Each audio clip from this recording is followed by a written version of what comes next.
দেখুন বন্ধুরা, শাক ভাজাটা কতটা নরম আর মিহি লাগছে। আর এই শাক ভাজা দিয়ে ভাত মাখলে ভাতের মধ্যে শাক একদম মিশে যাবে আর খেতে লাগবে অসাধারণ। নমস্কার বন্ধুরা, আমি বিথিকা চলে এসেছি রান্নাঘরের একটি নতুন রেসিপি নিয়ে। বন্ধুরা, আজ আমি বানাবো খেসারি শাকের একটি রেসিপি। এই খেসারি শাককে অনেকেই কলই শাক, কলাই শাক বা কড়াই শাকও বলে থাকে। বন্ধুরা, আপনার এলাকায় এই শাকের কী নাম তা কমেন্ট করে আমাকে জানাতে পারেন। বন্ধুরা, আমি এই খেসারি শাকের একদম ডগার অংশগুলো হাত দিয়ে ছিঁড়ে ছিঁড়ে নিচ্ছি। দেখুন, একদম যে ডগার অংশটা রয়েছে সেটুকুই ছিঁড়ে নিতে হবে। বাকি অংশ নিলে কিন্তু শাক খেতে একদমই ভালো লাগবে না, কারণ ডগার অংশটাই কচি থাকে, বাদবাকি অংশ খুবই শক্ত থাকে। ওই শক্ত অংশগুলো খাবার সময় মুখে পড়লে একদমই ভালো লাগে না।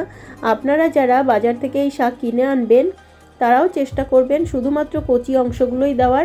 আমার প্রয়োজন মতো শাক তুলে নেবার পরে ওই শাকগুলো আমি কয়েকবার জল পাল্টে পাল্টে ধুয়ে পরিষ্কার করে নিয়েছি।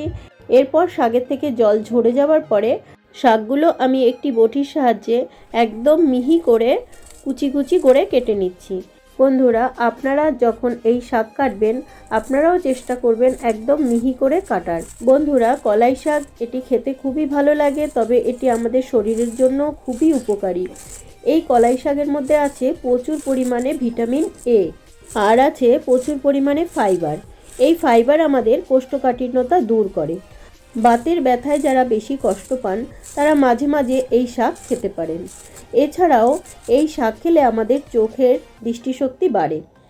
শাকগুলো কেটে নেবার পরে গ্যাস ওভেনে আমি কড়াই বসিয়ে দিয়েছি। কড়াইয়ের মধ্যে আমি সর্ষের তেল দিয়েছি, তারপরে কালো জিরে আর দিয়েছি শুকনো লঙ্কা, তারপর কিছুটা থেতো করা আদা দিয়ে দিয়েছি, তারপর হলুদ দিয়ে একটু নাড়াচাড়া করে নেবার পরে দিয়ে দিচ্ছি আমি কেটে রাখা শাকগুলো। শাক দেবার পরে এর মধ্যে দিয়ে দিচ্ছি আমি পরিমাণ মতো লবণ, তারপর দিচ্ছি 3টে কাঁচা লঙ্কা। এবার সমস্ত কিছু আমি খুন্তির সাহায্যে একটু নেড়ে নিচ্ছি।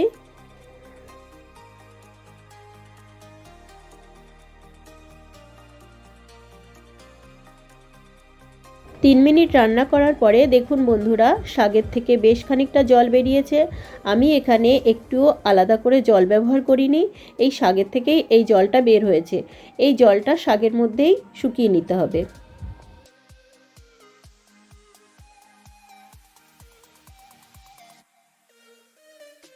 আরও বেশ খানিকক্ষণ রান্না করে নেবার পরে শাকের থেকে জল অনেকটাই কমে এসেছে।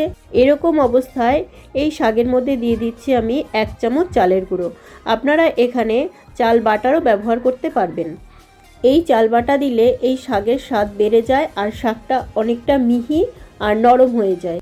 এই রান্নায় আমার এই টিপসগুলো ফলো করে আপনারা যদি এইভাবে শাক ভাজেন, দেখবেন এইভাবে শাক ভাজলে অনেক বেশি সুস্বাদু হবে। শাক ভাজা হয়ে গেছে, এবার এটি আমি নামিয়ে নিচ্ছি। দেখুন বন্ধুরা, শাক ভাজা কতটা নরম আর মিহি লাগছে। এর থেকে খুব সুন্দর সুগন্ধও বেরোচ্ছে। বন্ধুরা, এই শাক ভাজা রুটির সাথেও খাওয়া যাবে আর ভাতের সাথে তো অসাধারণ লাগে। তো বন্ধুরা, আজকে আমার ভিডিও ভালো লাগলে লাইক শেয়ার কমেন্ট করবেন আর বিথিকার রান্নাঘর চ্যানেলটি সাবস্ক্রাইব করে পাশে থাকার অনুরোধ রইল।